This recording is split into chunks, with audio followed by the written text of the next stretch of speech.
So let's say we're standing in the bedroom and we're looking down here. How do we draw that 1 point perspective? Because there's multiple rooms in there. So normally what we see in a 1 point perspective is a flat wall. A lot of the tutorials will show just one flat wall with the lines. So we still follow all of the same rules. The first room that I'm drawing here is this back wall. Because we're standing here, this is around this point here.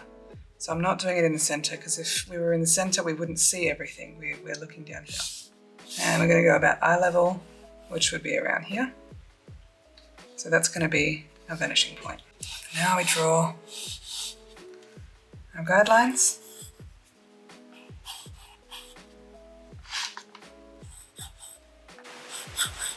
This becomes the ceiling, floor, and the walls. So firstly, just for the sake of understanding, we're going to add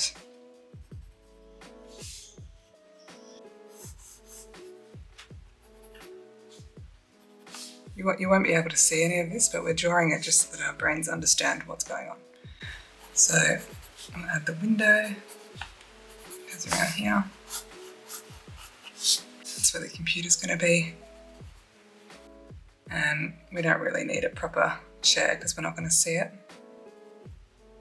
But we'll do a little bit here. Now we've got these shelves here. So because they go all the way, I'm just going to draw a little further down. So now we need to draw this wall that blocks that area off. So it's around about where it is. See, there's a wall there as well. I'll just draw it all the way.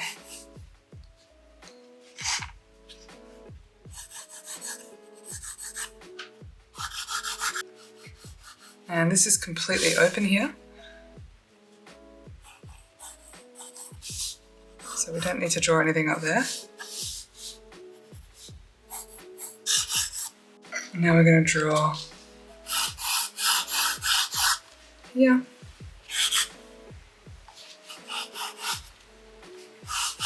Here we have a beam. So this is a wall. And then above, we've got a beam for the walkway. So we'll just find where this walkway finishes. It's in line with that one. There's going to be a wall there that you're not going to see. There's a wall here. That's this one. And bring that all the way up to the ceiling. Now we know where our beam is. So now we have to add some thickness to these walls.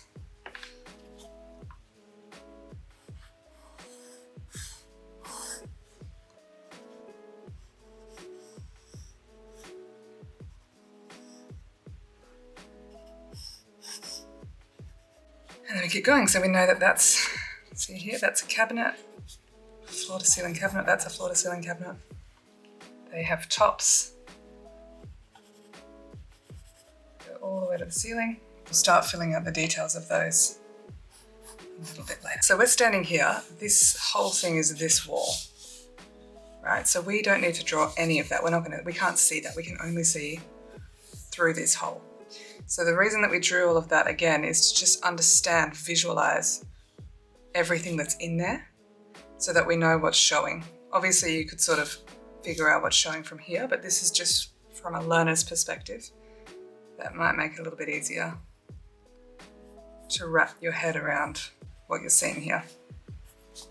Now this is a cabinet as well, a floor to ceiling wardrobe cabinet. So that's going to have a little bit of thickness. I'm going to start with a little bit of pen and then I'll erase some of that pencil so that it's a bit more clear. So we know that everything in the front is not going to be obstructed because there's nothing else. So we're going to draw these ones first. Beam.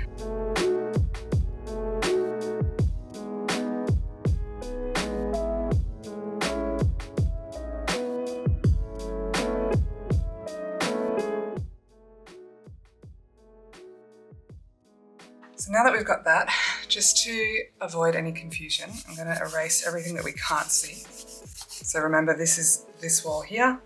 When you're standing here, you can't see anything beyond that wall.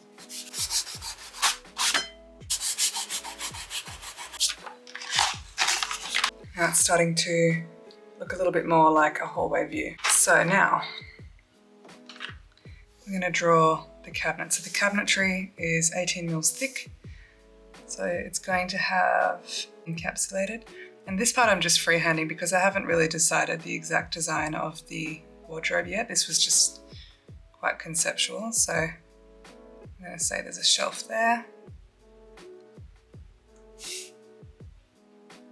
And a shelf there. And then we're going to have an open hanging space for shirts and whatever. Make that about there. And then we'll have a ledge for the shoes as well. Maybe a double ledge. Now each shelf needs the horizontal line, so we know that that's where the shelf finishes.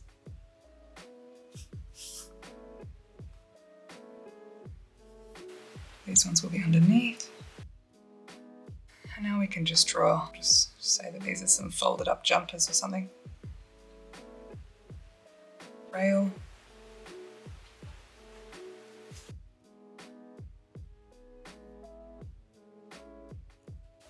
And the t-shirt hanging.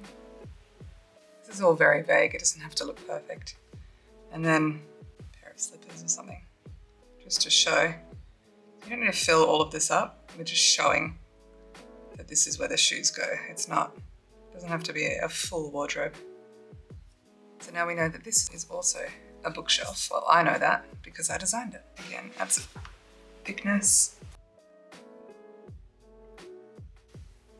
And then this is actually going to be like cupboard doors. I'll do the cross method to figure out where the center is.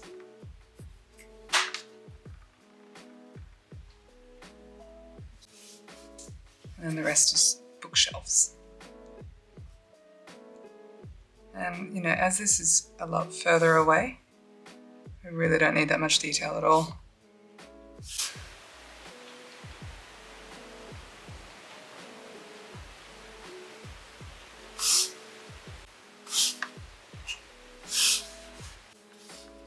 So we'll just put a few books in there. And then lastly, we've got the cabinetry here, another part of the wardrobe. You really can't see that much, but that's fine. It's just to show again that this is a wardrobe. It just gives the viewer an idea of what they're going to see. So for this one, I've got a shelf around here, and then we'll just put some folded up looking clothes here. Got a rail, and then it's open, so we'll just show maybe a little dress.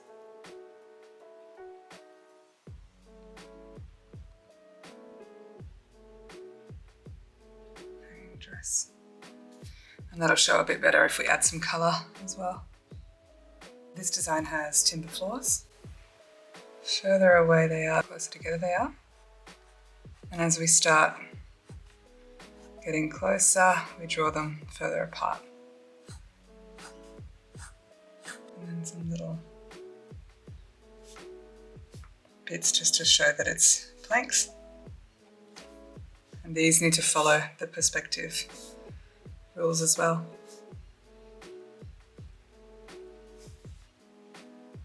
Just a few, it doesn't have to be perfect, you don't have to draw every single detail. Now I can erase everything.